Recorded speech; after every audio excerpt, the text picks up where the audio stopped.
Welcome, dolls, to Little Gretchen's workshop. Today we have a fun project. We're going to put polymer clay food into glass jars. I want to make it look like those old-fashioned jars of food that people made, that fresh fruits and vegetables they put in glass jars. So let's get started. So here I'm rolling out a snake for some green beans, and I'm also going to make some peas. Now you can make whatever type of fruits or vegetables you like, but these are simple for showing you the example of how. Now, there are a lot of different ways to make fruits, but this is my version of peaches. Now, you can make yours with whatever level of detail you like, but these are nice and simple for me. And I also decided I wanted some like plums and cherries, something with some bright colors. And I made some really quick plums and cherries. It's just something that will be colorful in the jars along next to the green peas and green beans. Okay, use the same technique as for the peas and just rolled it out in the red, really small, and did plums as well. So now here we are, everything has been baked and it's time for the fun part. Now everything has been baked and it's very firm. You bake it according to the package on your polymer clay brand. There are different ones, so definitely use the instructions on yours. Now I'm breaking up the green beans, sort of like snapping the beans in the summertime, and there are my peas. All right, and now we're ready to go. And there are my plums and cherries.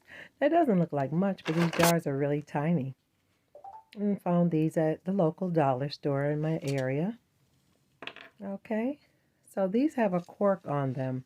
Now, the cork looks way, way out of scale. You see large jars of food, but that cork is just way too big. So what I did was I put half of my fruits or vegetables in the jar before I put my resin in. Kind of smushed them down, those peas. Some of them were kind of long. So I put them halfway down and did halfway on the cherries as well. Now, you know, they could be cherries or some other type of fruit, but they just look cute. And those are my peaches, my version of peaches.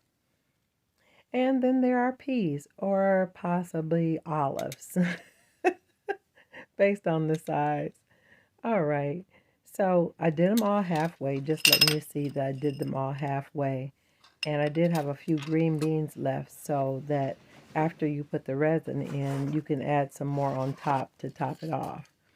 Now for the cherries and the plums, I wanted to add a little bit of chalk pastel to the jar, so when the resin gets in there, it'll mix with it and kind of make it look like the juice from the cherries and the plums.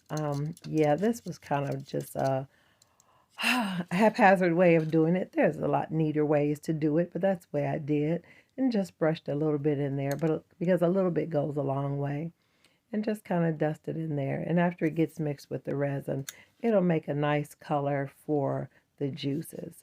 And this is my resin. It's UV resin. And again, I squeeze it just a little at a time. Be very careful. Don't get on your skin or your hands. But just let it do it little by little. Don't squeeze it fast or you'll get bubbles.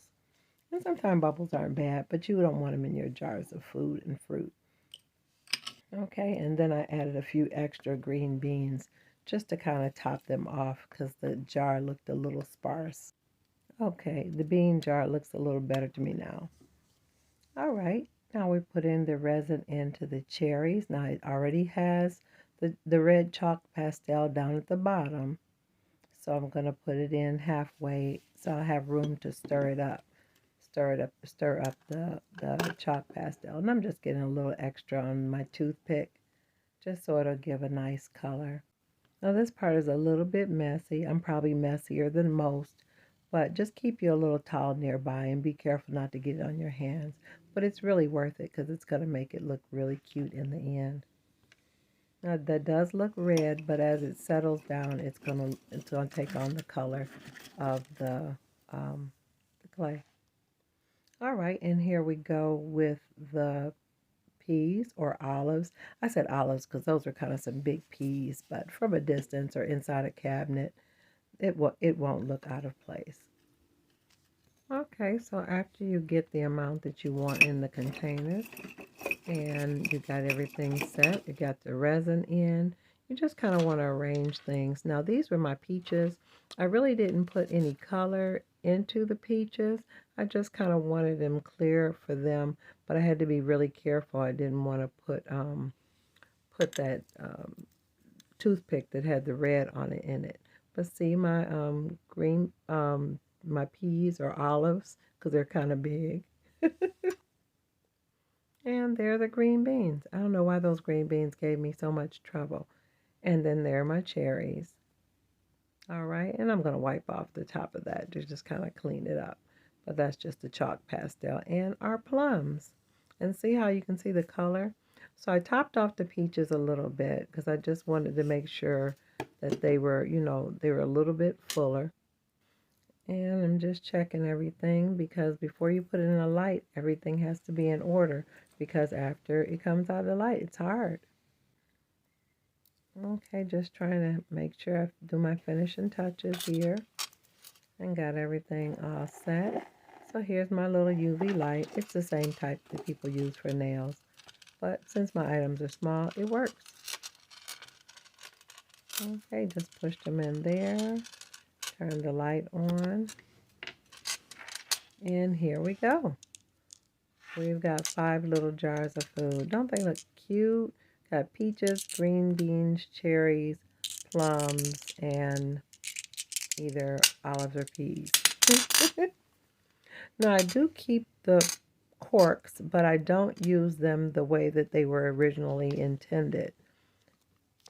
I actually use them to seal my jars off. And I kind of just cut the nub part off. And let me show you what I mean. Okay, the cork is in. I pushed it down as far as it can go. And then I just cut off the nub. And I try to cut it flush with the top of the glass. Be very careful about your fingers when you're using the blade, but let me show you what I mean. See, it's just flush. See, the jar is sealed. Let me show you one more time what I did. Hold it to the side, hold it really firm, and just chop off the top.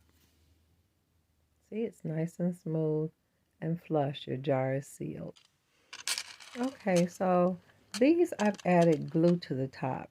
So let me show you how I did that.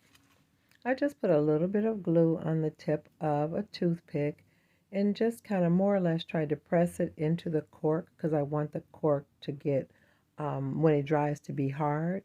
And I did let it go on over to the edges where the glass is. It's not going to hurt it because we're going to add a product called gesso.